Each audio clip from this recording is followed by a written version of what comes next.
Hi.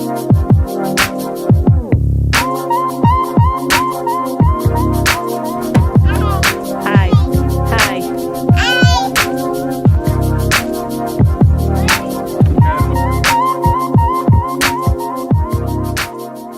There are two really popular methods for this. One is your zip sheathing, and the other is just doing kind of like an OSB board with house wrap over top of that. Zip sheathing is very popular amongst contractors, so if you drive around and you see maybe a neighborhood that's under construction, these high production homes, it's going to be that green iconic zip sheathing. Contractors like it because it is a one-step process. They're really used to doing it, and they can just fly through a house putting that on the side. We decided to do that OSB number one because of money.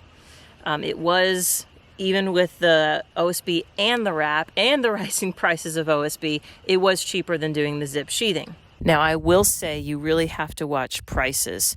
We've been mostly working with a local distributor.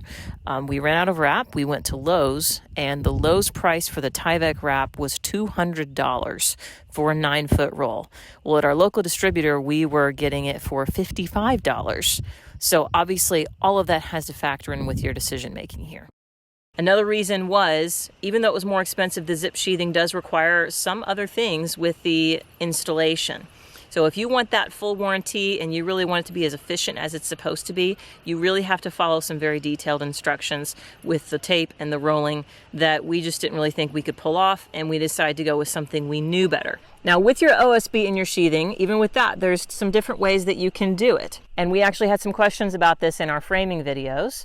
When we framed our first floor, we did a method where you do your stick framing, put your walls up, and then come back around, do your OSB and do your wrap.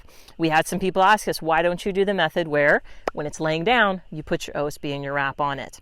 Now, that does make the wall much heavier, and it does make your process slower. A big reason we didn't do it at the time was since we were doing so much lumber, so much of the framing, it was just a lot money-wise, and it was a lot for us to kind of take care of and cover when we weren't ready for it yet. In our self-build process, we are buying things as we need them. Sometimes the week before, we're going to start building it in the weekend. We don't have a lot of covered areas to protect things from moisture, and even just from a financial aspect, it's better for us to buy things as we need them, as well as making sure exactly how much we need.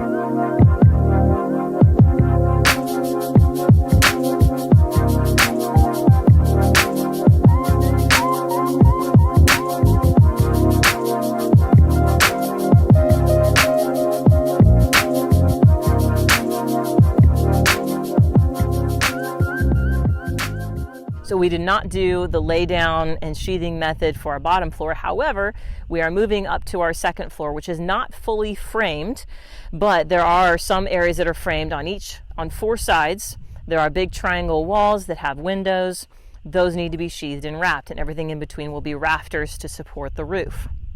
Because those are so high and so big, we have decided to do that method. Now, the trick with that is they're really, really big and heavy now. So we're not going to show that here, and you'll see they're not up yet. This weekend we are planning to get those up, so stay tuned and we'll show how we're going to get that done. Overall, that sheathing and wrap method, again, it can be a little more tedious because you have a second step. The wrapping honestly is pretty easy, especially if you're doing the lay down method. Wouldn't recommend doing it on a windy day, but you can go through it pretty quickly. And that wrap is very important to get it good, to get that sheathing tight, because that is your first line of defense against drafts, against bugs, and moisture, of course. And as you'll see behind me, again, we don't have this completely done. We are going to wait till we get the big pieces up. We're going to connect all along the front. We have some overhanging. We'll get it all sealed up, and you'll probably see some of that in our next video. But this is an important step in getting towards our current goal of getting a roof on and getting this house dried in. All right, guys, that's it for today. Thank you so much for watching. We hope you enjoyed. If you did, or we found this helpful, please subscribe, give us a like, give us a share, and we hope that you follow along with us on this build journey.